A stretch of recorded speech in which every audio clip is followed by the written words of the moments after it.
So these are all the natural flow systems that would circulate energy through a living system. Our bodies work similar to this, and there's part of the solar symbiosis cycle that we hadn't talked about that has to do with what, all right, once the energy is circulating through the poles of the planet or a star from its central sun. But there's also a natural conversion process that takes place, and I'm just learning about this. It's called hydrolase conversion. Hydrolase is a type of energy that, or Gilesic radiation, that naturally occurs, I believe they said, in what was it, 4-layer? In the fourth Gilesic layer bands of the 15 layer templates of the Rasha, and also in the corresponding fields. And the Ta is, what is that? I'm so tired right now, and my brain wasn't there. What is level 4? You remember? Huh? Ta is what? The Ta field. Jada. Jaffa is 3. Tao, that's the one I'm thinking of. Tao is, Tao, is the name of the fourth Gilesic layer. So there is a type of energy that forms on the manifest side, or on the side that that is the light body and matter form that builds on the Rasha, that is referred to as hydrolase, and it is key to a very intricate breathing process that both planets and stars, well, stars, I'll just say stars because planets are ones that aren't breathing, and they wouldn't be able to do hydrolase conversion. It's kind of like how our bodies breathe in oxygen, use oxygen to do various things to fuel the cells that keep cellular process going, and then we emit carbon dioxide. And it's kind of like that, but it's closer to the process that plants do with photosynthesis. There's a direct relationship between the alons, kalons, shalons, and what are called the oron crystals that are further out, that are all correspond to the Gilesic layers that we've talked about before in the Rasha bodies. And there's the whole process. They haven't given me the whole process yet because it's quite intense as far as understanding what elements bond with what and do what and convert to what goes where.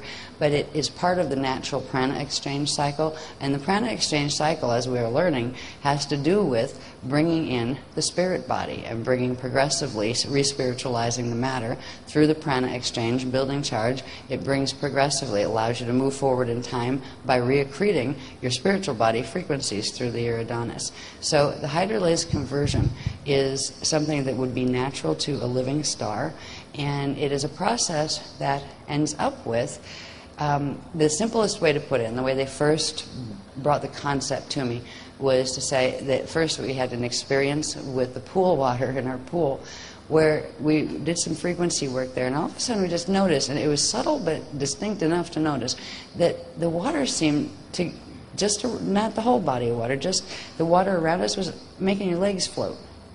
As if, you know how salt water, it makes things float in it more than not salt water. But there's this really odd little effect that was happening in the pool water, and it was a couple of us noticed it, so we knew it wasn't just like one person imagining it. And I remember saying, what was that? What is that? Oh, great, we put energy in the pool, yeah, but what did it do to the water? And they just said, let's put it this way. It's a very complex process that piece by piece, after you learn enough of the anatomy and the flows that we can teach you what it means without losing it completely, not you guys, but me, right? The simple way is to understand that on the Dore side, every element you have here, or every atom here, will have its correspondent over there, and that's when they start introducing the concept of adjugate twins. And they said there are certain interactions that would naturally take place and form certain substances that are part of the natural Krystic universe. And they said the easiest way to think about it is the heliumation of water. Heliumation? Helium. Okay. And I don't know much about things that bond to things here or don't, but it is basically natural water, water that isn't mutated because the molecular base isn't mutated, has qualities and portions of its formula, like we have H2O here, we were they were giving me parts of the formulas of Hydrolase and how it converts to what their water, the type of water that they have that we're going to go and visit, because we're going to go to the kivas when we do the exercise, the kivas I had mentioned. It's like lovely, lighter swimming pool water, but nice swimming pool water, not heavy in chlorine, but it actually, there's a little bit of a similarity of smell, but it's almost like chlorine with a little faint bit of flowers mixed with it. It's a nice smell, not a harsh smell, and it's extremely clean. You can just, there's this wonderful thing about it, and they said that substance is called hydrose. All right, hydrolase is a substance that's deeper down in a living star, and as the star goes through conversion, it ends up sending hydrose up to the top. And actually it sends a certain form of hydrolase up to the top, and then when it gets out to the surface, part of it goes off and it loses some of its chemical formula into the air, and then what remains becomes hydrose, which is this type of water that is absolutely amazing. It's extremely healing water. It's natural water in a Krystic system. So hydrolase conversion has to do with the natural processes inside a star or inside your own body. Once upon a time we had, and this is how Breatharians live, it is just simply a form of taking in certain things from the air that have to do with what the Orion crystals release and bring down from the higher atmosphere down in. There's a breathing process that is literally breathing light, and it allows for this conversion of various things, including hydrose in the body, that sends certain parts of the converted energy from hydrose back into the prana seed, so you keep the flows open, sends part of it into the blood to circulate like oxygen circulates in our bodies, and it releases back into the atmosphere in breathing, in a natural breathing type of thing, a form of the hydrolase that then goes through its conversion in the air, where some of it becomes water and some of it becomes lighter, a gas that goes into the air. And they breathe the gas in, their bodies convert the gas into the type of hydrolase that it's a whole process of this splits with this and then bonds with that and that kind of thing. And part of it goes in to fuel the natural body systems of the person breathing it. And then when they release the remainder of it back out, it releases a form of hydrolase back out that goes, it again puts more back into the air because it splits again, puts more back into the air, and also creates water emissions. Not like they don't, every time they exhale, have water come out, right? It comes out as air, just like, we exhale air. But at a certain point, that air splits, and part of it gets lighter and goes to a lighter form of gas, and part of it gets a little bit heavier and becomes a much lighter form of what we call water. And I think, what was it, H2O2, He3A, which means Adore. And this is right, all right? So we have all sorts of formulas that go with understanding what eartha is made of, for example. So the hydrolase conversion, it's going to take a while before we have the entire formula down for that, but it has to do with what naturally occurs when a body is progressively bringing in its iridonis. There's a natural set of elemental things that take place, chemical reactions that would normally take place in an eternally living body. And the easiest way to do it without having to worry about what formula was that I'm trying to breathe is realizing that by bringing the iridonis in, you're progressively bringing back the ability for your bodies to do that. Now, we've been told that the activations that are coming through this time, they are going to jumpstart in the Aquafereion shield the hydrolase conversion process in the bodies. And as soon as it jumpstarts, it kicks in and we begin to be able to take something more than just oxygen from the air. Remember how we got that little bit on the little aqua streamers of light coming in? These are a type of very light plasma, actually, that is starting to come in because the pillars that they're going to be anchoring are coming in. And it is a form of airborne hydrolase. And it is releasing now in the gates, in the spanner gates, and coming down through our atmosphere. And it will begin a process for us if we use it. If not, it will literally simply evaporate and turn in, and eventually when it evaporates, it'll lose its charge, and then it will just go into the the matter base here and end up stuck in reversals and things. But while it's coming in, we have the ability, there was always a natural relationship between Christic beings and the star they lived on, where their natural bioprocesses would give back something that the planet or a star needed for its natural processes. So it was a total symbiotic relationship. The solar symbiosis process is a process by which the emissions coming from the central sun, right, send, the solar wind, and they send particles, electrons, protons, and things like that, like our sun does. And there are supposed to be certain things in the atmospheric layers. Some of them would be above the coronosphere, because we're supposed to have a coronosphere, just like a sun. Some of them would be below the coronosphere. Those things are called orons. And it would be literally a layer, and these would have a chemical thing. And they're a type of oxygen bound with something. I think oxygen bound with helium or something is how they manifest elementally. And what they do is they pick up solar charge. They actually pick up energy, and not just electrons and protons, but other types of energy that are natural emissions from a central sun, and they store them for a while, and once they hit a critical mass of storage, they start to densify a bit, and they come down, in very specific areas. They come down what are called the Eulerian chambers, and those are the fire chambers, right? The set of 12 fire chambers that we've seen on Rasha bodies, and that also go into the light body structure. There would be normal, natural phasing periods that would happen several times a day, actually, in a normal star environment, where you would have the orons descending with their solar charge, with the energy that they have. They would go into the surface of the Earth. Now, the surface of the Earth is just like the surface of our skin and the tissue, actually. Not just the surface of it, but if you cut a muscle open, there are chelons running all through muscle structure. When they refer to the skin crystals, they're actually referring to flesh crystals, because anything that is flesh, which is a bit different than bone, all right, that would be built on crystallized, millions and billions of little crystallized chelon crystals. And where the orons would bring the solar light down, they would go into, using the fire chambers, go right into the chelon base of the planet. That would stimulate the chelons. That would create a reverb that went down and stimulated the alons that were deeper down, and create the fertilization process of alons coming up to the chelon and kalons coming down to the chelon. And that is the point that we've talked about briefly in the prana exchange cycle, where there would be sparks, natural current sparks, being made by the alons, kalons, and chelons. And at that point, there would be a cycle, a Navajo cycle, of the Rasha body charging. And at the end of that charge, there would actually be a flash-off point, where it would actually be like a hyperspace moment, and that's when you pull in and recharge to the level behind, like to the domain behind, and then come back.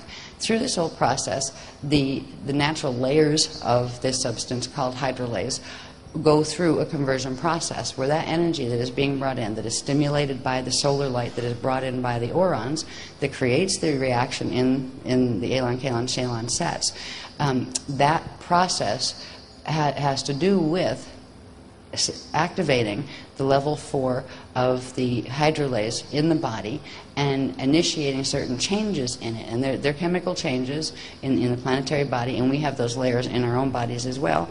And through that process, the cells would naturally get regenerated. It would just be a natural part of breathing. Cells wouldn't die like they do here.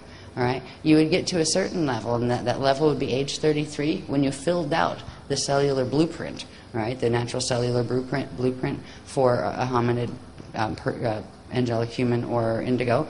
And at that point, it would just be hydrolase conversion forever until you got home to source. It would start as hydrolase conversion, because you would be born with the ability to do that. Breatharians have a fascinating ability. They're not only breatharian, but they can also breathe water. At least that kind of water, the natural kind of water. It is the water you can swim in and actually breathe, just like air.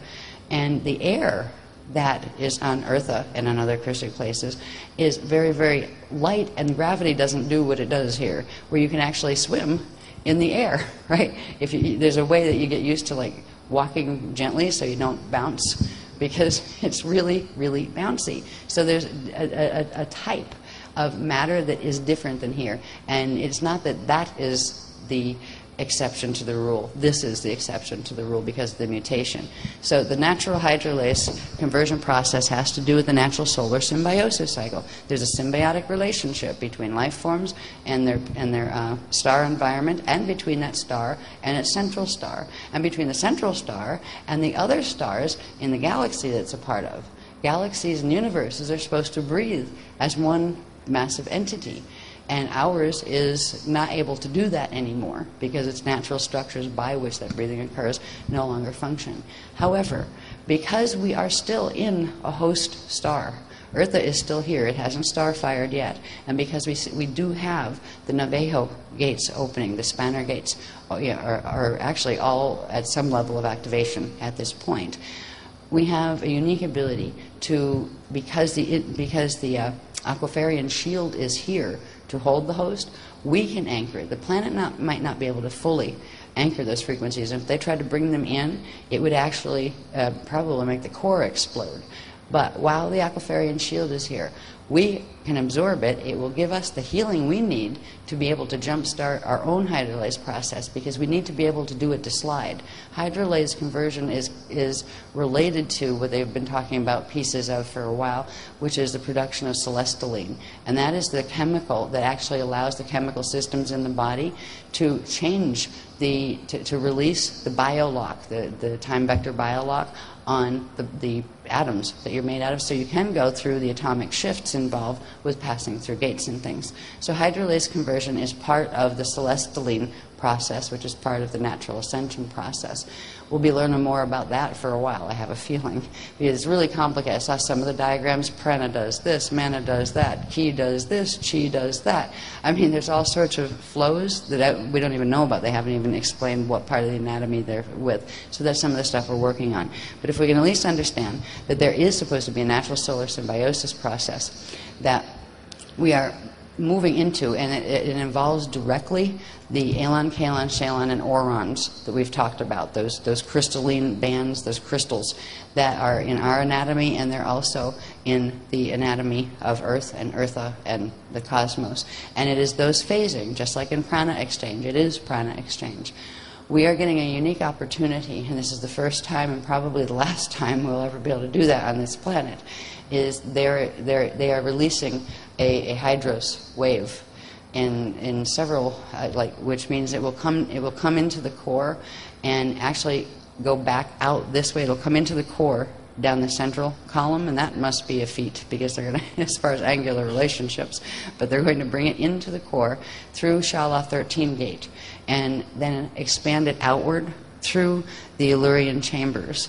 And that, if we can catch that frequency and bring it in to the Aquafereion shield in a stable manner, it'll pass through us anyway, but if we can bring it in a stable manner, and then they want us to go up into the Aurora 3, the slide zone 3, the Aquafereion place where the kivas are.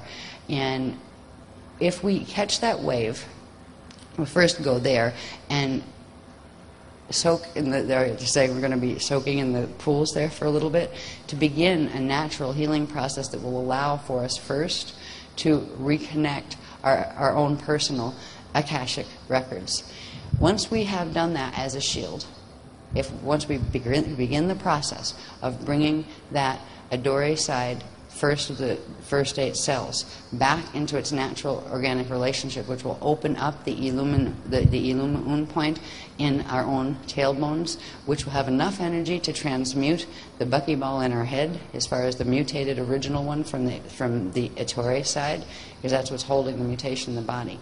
Once we begin that process in ourselves, it will kickstart in our own bodies gently, and not like bang, all of a sudden you're a breatharian, but it will kickstart enough, and particularly because it's a large shield, there's a lot of people here, it will create enough of an activation that will kickstart our own hydrolase conversion, the ability to breathe crystically, the ability to fully engage the core flows, and not just prana, but those core flows of the karayasata hala that come out of the eye of Allure.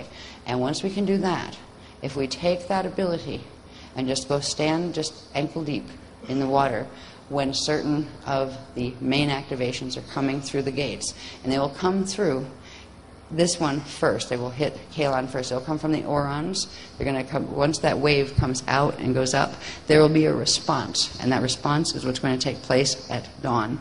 And, well, actually 7:07 is when they want us out there. So the work has to be done in there to get our bodies and our shield ready. And that is the beginning of our healing. That's where we go through, we get the activation levels for literally 3 transfiguration levels all at the same time. And then we take that gift out and stand in the waters, because at that point we will be emitting things.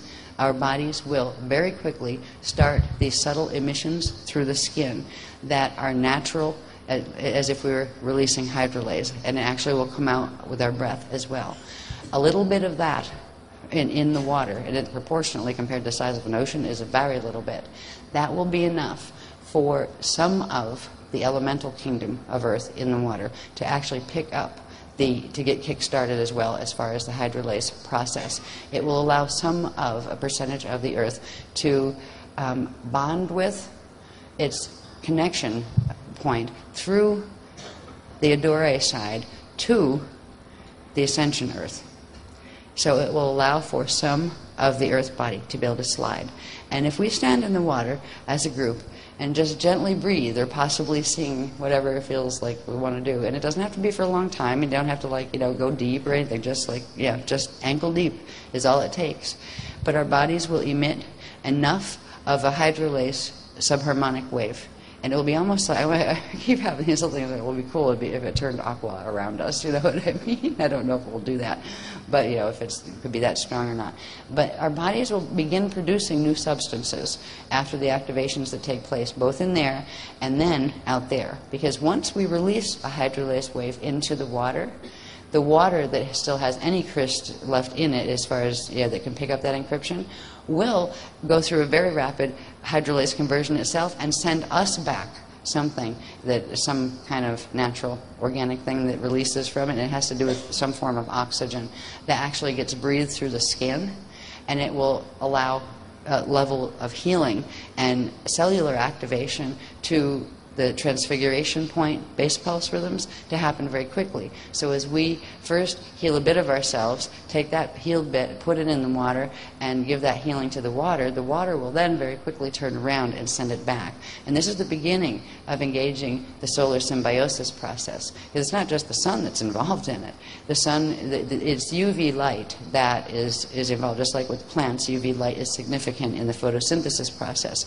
Our bodies technically photosynthesize.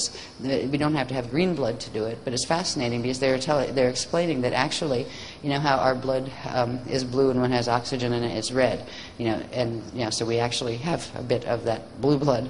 But I said, what color is your blood up there? You have blood, right? Yes, we have blood. What you would call blood. We don't call it blood, but it's the same concept. So what color is it? And they said, well, it's pretty transparent, has no color at all, not even that yellowy stuff that plasma has here.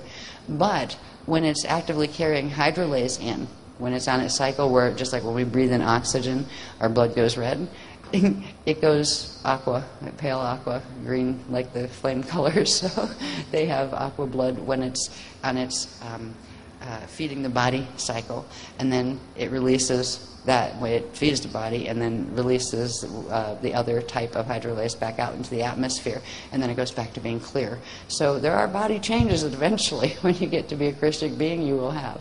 That's one of them.